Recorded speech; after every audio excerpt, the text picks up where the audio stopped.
ನಾನು ಕಿಡ್ನಿ ರಿಸಿಪೆಂಟು, ಇನ್ನೂ ಡಿಸ್ಚಾರ್ಜ್ ಆಗಿಲ್ಲ. ಆದ್ರೂ ನನಗೆ ಮತದಾನ ಮಾಡೋಕ್ಕೆ ಹಕ್ಕು ಆಗಲಿ ಅಂತ ಹೇಳ್ಬಿಟ್ಟು ಮಣಿಪಾಲ್ ಹಾಸ್ಪಿಟಲ್ ಟೀಮು ಕರ್ಕೊಂಡು ಹೋಗ್ತಾ ಇದೆ ಇವತ್ತು ಓಟ್ ಹಾಕ್ಲಿಕ್ಕೆ.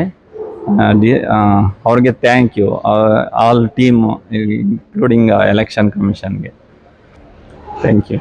Very good initiation by Manipal hospital Hebbal team. ಎಲ್ಲರೂ मतदान ಮಾಡಿ, मतदान ನಮ್ಮ ಹಕ್ಕು. बेंगलुरु में एक मियाँ बीवी जो मणिपाल हॉस्पिटल्स में ज़ेर इलाज हैं, मणिपाल हॉस्पिटल्स की जानिब से तिब्बी इमदाद के साथ आज अपना अपना वोट डालने के लिए आ निकल गए हैं।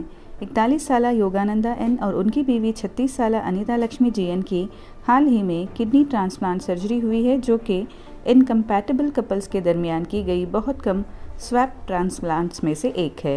दोनों ही मियाँ बीवी की हेल्थ कंडीशन स्टेबल हैं। ಕಿಡ್ನಿ ಡೋನರ್ 7 ಡೇಸ್ ಆಯಿತು ಆಪ್ರೇಷನ್ ಆಗಿ, ಇನ್ನೂ ಡಿಸ್ಚಾರ್ಜ್ ಆಗಿಲ್ಲ. ಆದರೆ ಓಟ್ ವೇಸ್ಟ್ ಆಗಬಾರ್ದು ಅಂತ ಹೇಳ್ಬಿಟ್ಟು ಹಾಸ್ಪಿಟಲ್ ಅವರೇ ಎಲ್ಲ ಅರೇಂಜ್ ಮಾಡಿ ಕರ್ಕೊಂಡು ಹೋಗ್ತಿದ್ದಾರೆ, ಎಲ್ಲ ಕೇರ್ ಮಾಡಿ ಕರ್ಕೊಂಡು ಹೋಗ್ತಿದ್ದಾರೆ. ನನಗೂ ಖುಷಿ ಆಗ್ತಾ ಇದೆ. ಓಟ್ ಹಾಕೋಕ್ಕಾಗಲ್ವಲ್ಲ ಅಂತ ಒಂದು ಸ್ವಲ್ಪ ಬೇಜಾರಿತ್ತು. ಇವಾಗ ಅದಿಲ್ಲ, ಕರ್ಕೊಂಡು ಹೋಗ್ತಿದ್ರಲ್ಲ, ಇವಾಗ ಖುಷಿಯಾಗಿದ್ದೀನಿ. ಎಲ್ಲರೂ ಓಟ್ ಮಾಡಿ.